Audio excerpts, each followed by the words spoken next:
A penny saved, whoop, can't use my bank, is a penny earned to supersize and grow your business. How can this expression be used to grow and build our business, the business we want to grow?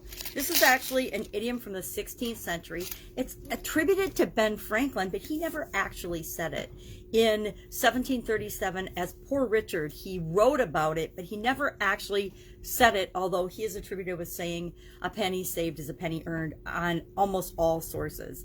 Now, it's actually George Herbert in his outlandish Proverbs where it was first published. And that was, a culmination, a collection of Proverbs that were shared in, that's probably from the 16th century, shared around the same time as Poor Richard wrote it in the Poor Richard's Almanac, which is actually Ben Franklin, right? I guess that's why it's attributed to him saying it, because everybody knew that Poor Richard was in fact Ben Franklin after the fact. So everything Poor Richard said, or Ben Franklin said as Poor Richard, has been attributed to Ben Franklin as well. So what does it mean? What does it mean a penny saved is a penny earned?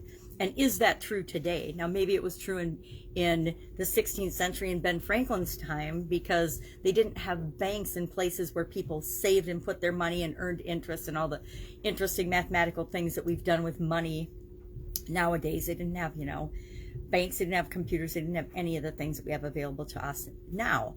But it meant that when somebody decides not to spend their money and put it away, save it, put it aside, they are actually preparing themselves for the future. That is very applicable to our businesses, right?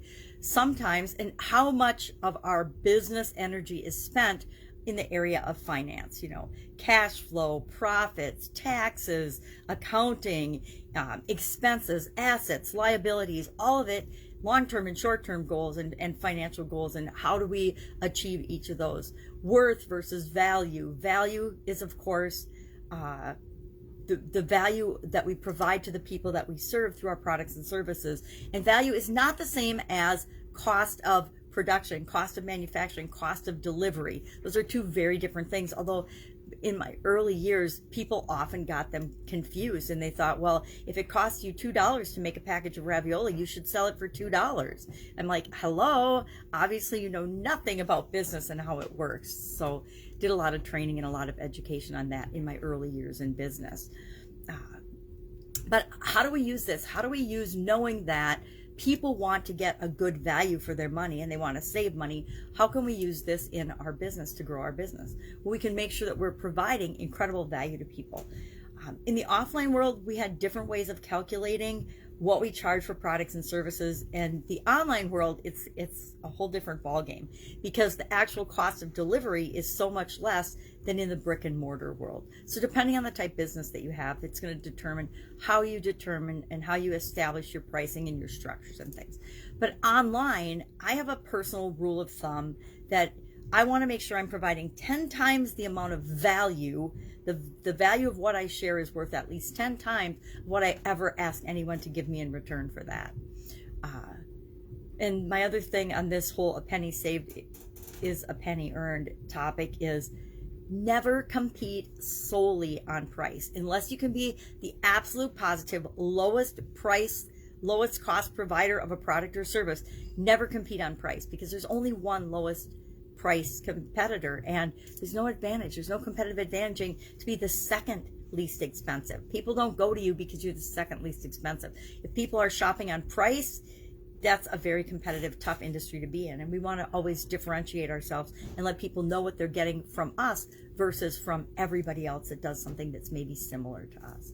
So I would love to know your experience with this. I've noticed that my little bank of change takes much longer to fill since we've entered a pandemic. I used to be filling it and then taking it to the bank all the time and getting little treats for the granddaughter or for just for the fun of it. But without running around and going places and shopping all the time, change isn't accumulating nearly as quickly as it has.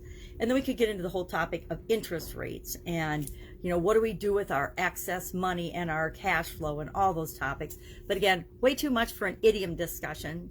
So curious, share in the comments below your experience with this particular idiom, a pound saved. I'm thinking of penny wise and pound foolish because that seems so much more applicable these days when we're thinking of government spending and things like that, or even our business spending. Some of the things we're spending money on feels so foolish compared to how we used to allocate our resources in the past.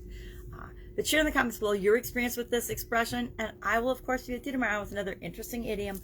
What does it mean? Where does it come from? And how might you use it in your business right now? Take care. Bye. Go save those pennies.